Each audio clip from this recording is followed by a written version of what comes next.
What led to Darren Kirkland Jr. deciding to come back? Well, I think a lot of these guys in this day and time, when they graduate, they kind of feel like they've fulfilled their obligation. And, it's kind of this day and time, you see a lot of folks moving from one school to the other. And, I don't think that Darren was unhappy in any way. He just wanted to see if there was any possibility that he might want to further his career, and he decided he wants to stay at Tennessee. Did he give you a reason why? That he wanted to stay? Yeah. What? Yeah, he wants to finish what he started. Darren's a smart guy, and he's been through some tough injuries, and to me, it's probably the good thing about the grad transfer rules. When a guy does graduate, if he does want to move on, and he has an opportunity to do that. What was that process like over the weekend? Did you meet with him and his family, and was it a lot of convincing, or just kind of a conversation back and forth with him? No, there wasn't a whole lot to it. I mean, we met and talked, and he's excited to stay at Tennessee. Nick talked openly today about the graduate transfer policy as it currently stands in the SEC, limiting grad transfers, forcing them to sit a year and stuff like that right now if they did decide to transfer within, even mentioning Brandon Kennedy in particular as somebody who's exploring that. Where do you stand? I know you can't speak to players that might be considering your program, but where do you stand on that and allowing immediate playing time? Well, we've had a couple of guys leave our program, and I think if you look across the country, when guys get their degree, if they're looking to leave, it's sometimes to further their education. Maybe somebody has a master's degree that they might not have at the university they're at, and some of them it may be because they want an opportunity to play. We've had some guys that's left our program, and we've helped them in every way that we could, and we've supported them. And everybody that's asked to, possibly transfer from our place, we've offered to help them in any way that we could. Do you think it's wrong for coaches to limit that, even within the conference? No, I think everybody's entitled to their own opinion. What would you want the transfer rule to look like, big picture? Whether it's not necessarily the graduate transfer, but just transfer rules, reforms coming? Well, I don't think it matters what I want. I think I'm, where I kind of stand on it. We've had guys leave, and we've helped support them in every way that we could. And then obviously what happened with Darren, he thought about possibly looking into it, but and we offered any assistance that we could, but he decided to stay. Are you in support of guys transferring, grad transfers in the conference without having to sit out a year? I think that if somebody graduates, to me, they've kind of fulfilled their obligation now. That's my view. And I don't think that, really who am I to stand in the way of somebody transferring. How did Bruce Donnelly handle it when you went through your transfer? You'd mentioned before that he was okay with it. How did he handle that when you transferred from Middle Tennessee? Do you think that kind of has a little bit to do with why your opinion might be different than some? Yeah, I would think so. Which I actually transferred. I wasn't a grad transfer, so. But there was a year you could transfer from 1AA up to Division I, and I had the opportunity to do that. And I was happy where I was at. I just wanted an opportunity to play at a university that I'd always wanted to play at. And like I said before, I didn't get to do a whole lot of playing, but it did impact me when it came to coaching. And I was very fortunate to be, involved with a good staff at Middle Tennessee and when I went to Alabama. What do you see as the benefits of being able to redshirt after you've played 4 games at any point of the season?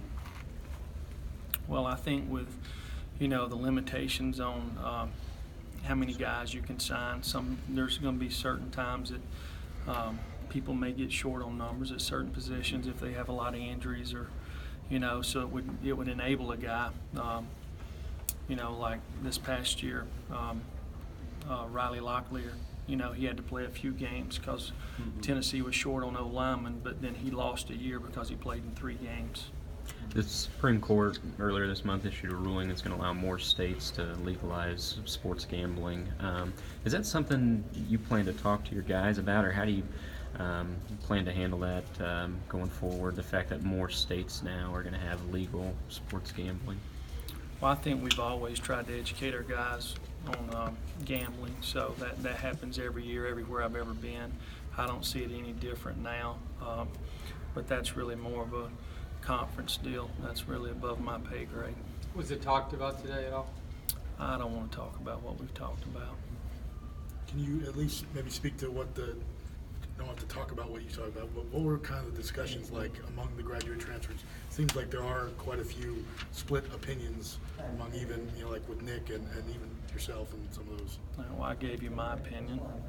Coach Smart was talking. One of the things he talked about with the graduate transfer, if there would be a provision for them to play right away, was a concern that there would be recruiting. That suddenly now seniors who are in position to be graduate transfers. Is that, as you've thought this through, on your opinion on Coach Fulmer's? I mean, where would you be on that sort of thing? Is that something you'd be concerned about, or would that be an issue?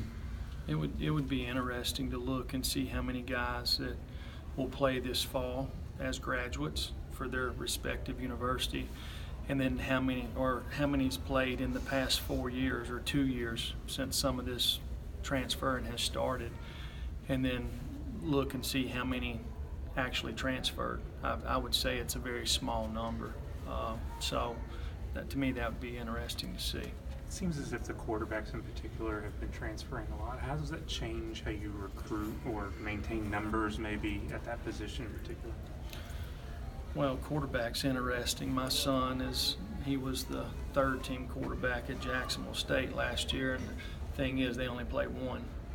So, after he's got 2 years left, and he said, "Dad, I'm not going to be the starter, and probably never will be, and where I can transfer to play." So, the bottom line is, if you don't have one, you're in trouble. So you better recruit till you can get one, and all those guys want to play. Do you find yourself gauging more with kids? Like, are you willing to sit because it seems like more and more are entering ready to play, and if they can't, they're preparing themselves to move on somewhere else?